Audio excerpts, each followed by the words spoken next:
Read mapping overcomes the technical difficulties caused by the short read length, and it's also convenient to use the genomic location as a bridge to connect your data with the knowledge from previous research.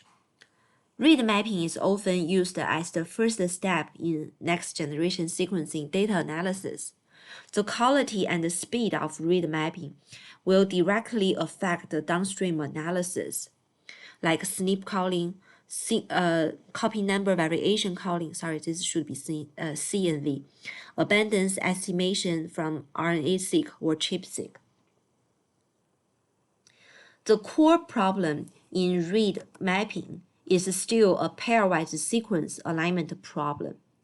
However, the characteristics of next-generation sequencing technology make it quite different from the classic pairwise sequence alignment problem we have mentioned in previous 2 lectures. The first issue is the data quality. In pairwise sequence alignment, we assume the input sequence has no error. They are 100% correct. However, in next-generation sequencing read mapping, the quality of reads may be high, may be low, and there is an error rate from 0.01 to 1e to the power of -5. The second issue is the amount of data.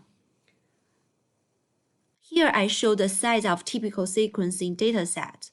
For whole exon sequencing, if we sequence it at for human genome at 50x depth, and it depends on the read length, but usually it will get greater than 60 million reads. And for whole genome sequencing, it's even more, it's greater than 1.5 billion reads. And for RNA-seq, generally we generate about 30 million reads for expression profiling. So here the concept depth means the number of reads times read length divided by the target size. So people sometimes use depth, sometimes use coverage, but strictly speaking, there's still a difference between these two. But here we define the depth as this definition.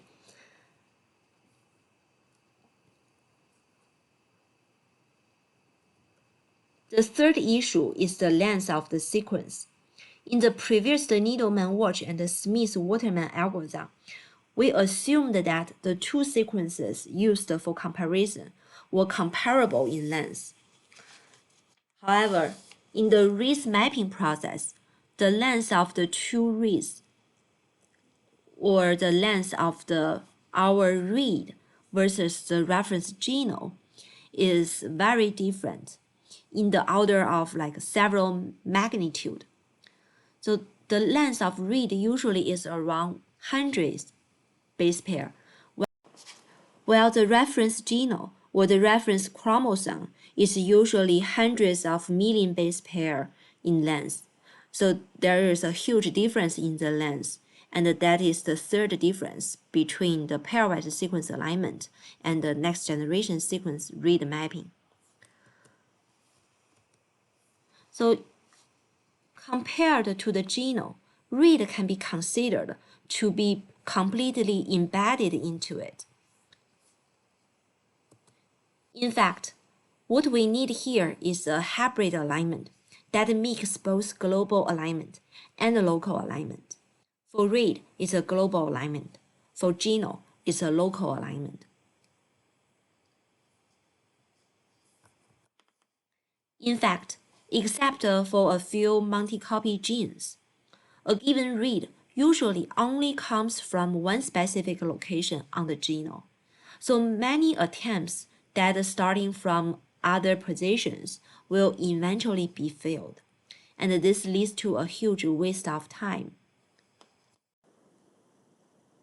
So we need to borrow the BLAST idea and apply the seeding and the extending strategy in our data, and then run Smith-Waterman algorithm on the specific region only, and then last assess the reliability of the alignment. Here, the first step, find the matches between the query and the subject is critical because our genome is super long. How to search through, how to scan through the genome is a critical problem in read mapping. And here we have to mention an indexed. Index, what is an index? It's essentially a way to group our data. Here is our reference genome. How to find the keys in the reference genome, and based on certain index function to divide the genome into several smaller groups and restrict the key related searching into those certain group. So the search space and the search time is greatly reduced. A good index function should make sure that the size of the divided subgroups are similar, and this can reduce the average search time.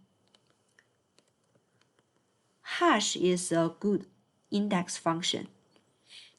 By applying the value calculated by the hash function to the key in the original data as the index address, ideally we can use a constant time to complete the data search. For example, for a genomic sequence or the reference genome, we can first refer the idea of blast and divide it into several seed fragments. Then calculate its hash value for each seed fragment as the address in its index table, and save this sequence and its genomic coordinates in the address table. In this way, when this fragment reappears in the read, you can quickly find its genomic location in the address table. In order to improve the sensitivity, usually the mismatch of several bases are allowed in the read mapping. And at this time, we can divide the read into several non-overlapping blocks. For example, here we divide the read into 4 non-overlapping blocks. We can also divide it into 3. That is what usually used. Then it can ensure that for no more than 2 mismatches, at least one of the 3 fragments can be used as a seed that completely match the genome. So we can use that perfect match fragment to query the index, therefore greatly improving the speed of read mapping. So the early read mapping algorithms such as ELAN, SOAP1, and MAC have widely applied this idea. But if more than 2 mismatches are allowed during the search, then the sequence read needs to be broken down into more than 3 small blocks in order to find at least 1 perfectly matched blocks. If we allow 5 mismatch, then the read needs to be broken into 6 blocks. So that would cause a sharp drop in the performance. Therefore, in 2009, the Burrows-Wheeler transform algorithm is used in the read mapping. A very interesting property make BWT useful is the LF mapping property. It's the as occurrence of a character in the last column in the same text occurrence as the as occurrence in the first column. Okay, what does that mean? Suppose we have a string, the x is equal to this GOOGL, and we put a $sign at the end. Then we can make it a circular rotation from the initial string. We put the G initial one to the last column, then put the O to the last one, then put the G to the last one. So make it a circulate rotation. And then if we sort the first column, the $sign is the first, and then is alphabetic order. and also the rest of the strings are also sorted. And if this O is the second O in the last column, then it's also the second O in the first column. And this is the first G in the last column, and it's also the first G in the first column. You can confirm it by checking this G is before OL $, the end of the string, and this G is also before OL $, the end of the string. Also, this O is before L and the $, and this second O here in the first column is also before L and the $. So we call this last column the BWT transform of the original string. And if suppose we have our genome sequence D, it's after transform, the last after sorting string, the last column is GC $AAAC. Then we can compress it, and the 3A can become 3 and A. And since our genome has may have a long string of ACGT, so maybe it can have like 20A, 40C, something like that. So it will save a lot of space to store those index. And when we need to use it, we can decompress this to this string, and with the last string or the last column, we can reverse it back to the first column, and just use these two columns as index. We can find the read alignment. This algorithm is proposed or widely used in BWA, bow tie, and SOAP2. So how to use BWT to retrieve alignments?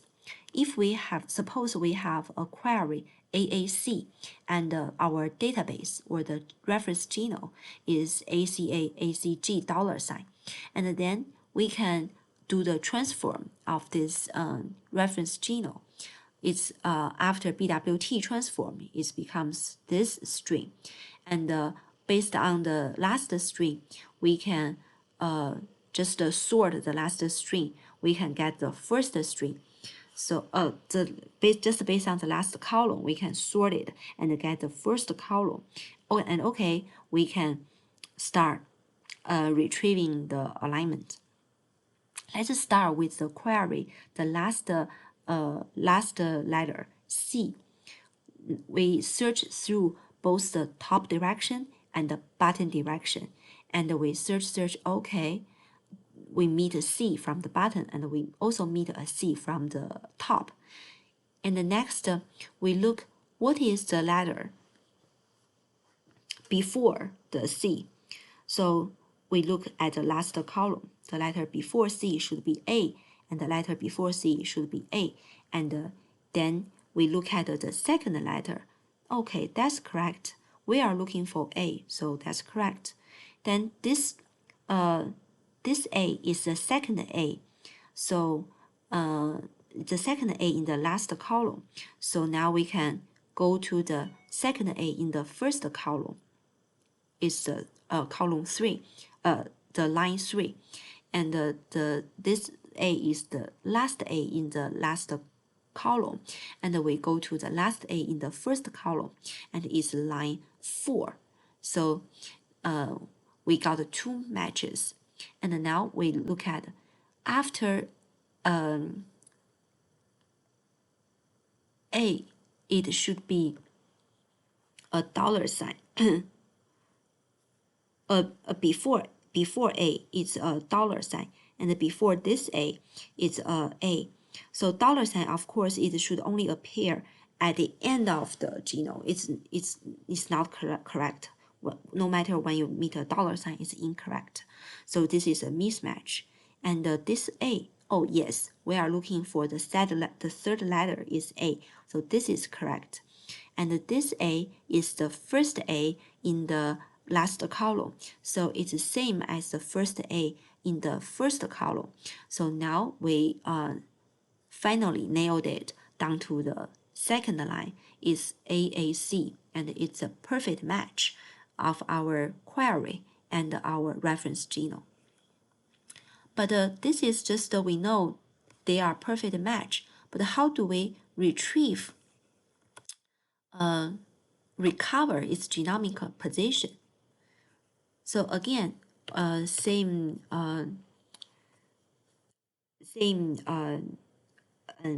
operation as before, just to continue. After we find that this is perfect match, AAC, we still look what is before that. So this A, before that is a C. And this C is a first C in the last column. It's the same as the first C in the first column. And what before C is A. So now we reach the third step. This A is the second A in the last column. It's the same as the second A in the first column. So this is this A. And what is before A is a $sign. Okay, we reach to the end. So then we know we use 1, 2, 3, 3 steps to reach the end of the reference genome or to finish the search. So we know there are 2 letters, A and C and A, that is before our query sequence. So we know its genomic location is the 3rd position. Then in 2013, a software star is developed based on surface tree algorithm. It's both for genome alignment and transcriptome alignment. It's a very powerful software, and I really like to use star. The only drawback I think is the genome index is pretty big.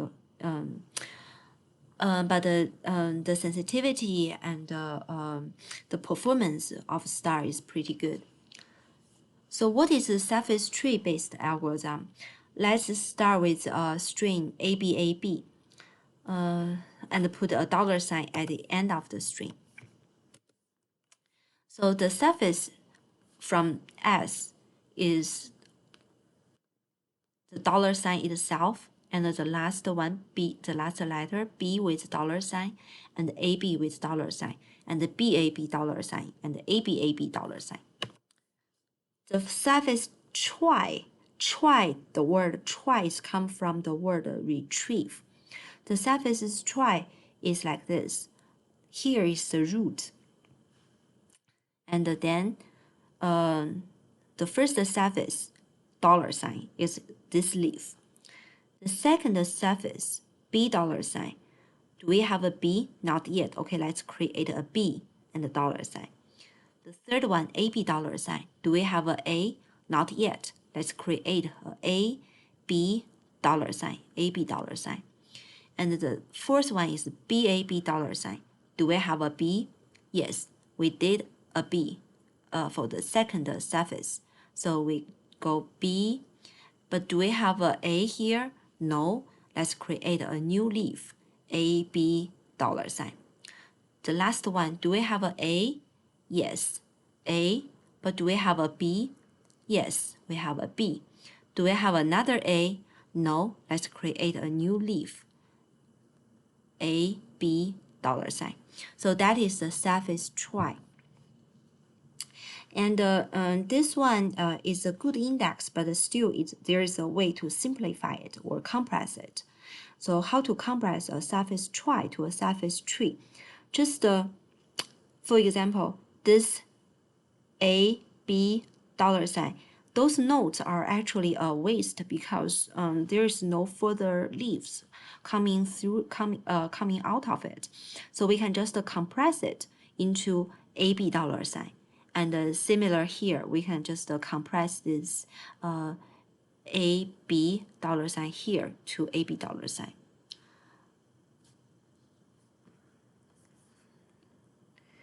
And if you want to look at a detailed explanation for this algorithm, I strongly suggest this video by Ben Langmead.